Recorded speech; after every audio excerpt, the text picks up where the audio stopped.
During World War II, industrial activity was buzzing across the United States, including in some out-of-the-way places, like around the Kelso Railroad Depot.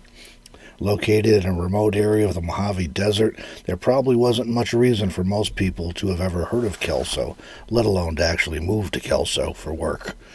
What Kelso did have going for it, however, was train tracks and a depot.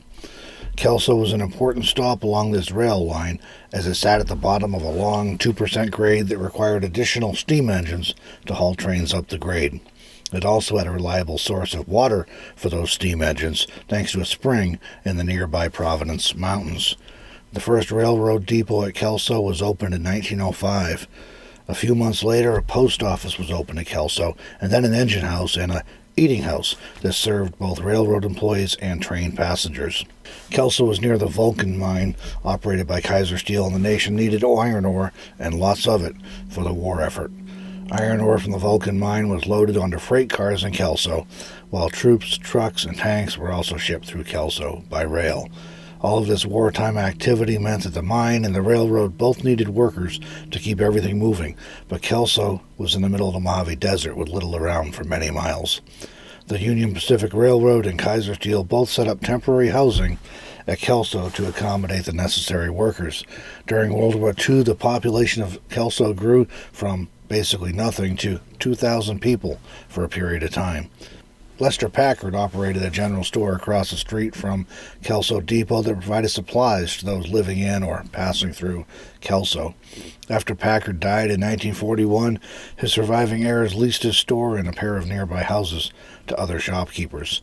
The house that sat just east of Packard's store later burned down, but its foundation remains to this day. The family still owns these buildings in Kelso.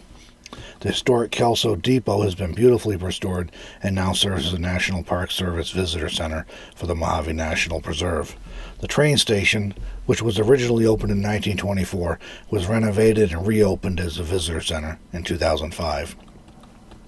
Unfortunately, the visitor center was closed due to an HVAC problem while we were visiting Kelso, but according to the National Park Service, there were exhibits detailing the cultural and natural history of the surrounding Mojave Desert housed in former dormitory rooms. 2 additional dormitory rooms, the ticket office, and the baggage room have all been furnished in a manner that illustrates life at the train depot during the first half of the 20th century.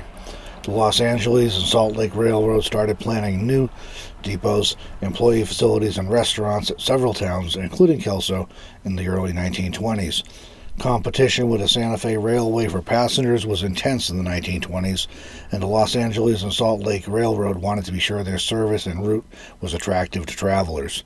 The Santa Fe Railroad, after all, had already acclimated passengers to the stylish Harvey House train stations. In an effort to compete with the Harvey House stations, the Los Angeles and Salt Lake Railroad began planning new buildings along the Salt Lake route in a Spanish Mission revival style. As the railroad chairman Lovett expressed it at the time, doing so would add very little to the expense, but a great deal to the appearance of the place. It is a dreary country, and the lack of anything of this sort contrasts very conspicuously with Santa Fe. Plans for the Kelso Clubhouse and Restaurant were thus commenced in 1923, with construction starting the same year and the depot opening the following year. The newly constructed depot, now upgraded to clubhouse and restaurant, featured a conductor's room, a telegraph office, a baggage room, dormitory rooms for staff, boarding rooms for railroad crewmen, a billiard room, a library, and a locker room. The telegraph office and restaurant were both open 24 hours per day and staffed by 3 shifts of workers through the 1940s boom years. During Kelso's heyday, when many temporary workers were present, there were some challenges, what we today would call public intoxication or drunk and disorderly behavior.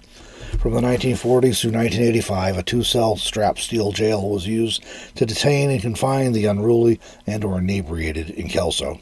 Richard Klepper was raised in Kelso, and he remembers those days before both the jail arrived in 1944 and afterwards. Before that, Klepper said, the constable used a reefer car for jail. In those days, Kelso was loaded with drunks from both the mine and the Union Pacific. Prisoners typically spent only 1 or perhaps 2 days in a small jail. A corrugated tin shed was built around the open jail cells to provide prisoners with some protection from the sun and the rain. Well, we hope you enjoyed this tour of historic Kelso. Have you visited the Mojave National Preserve and Kelso Depot? If so, leave us a comment and share your experience.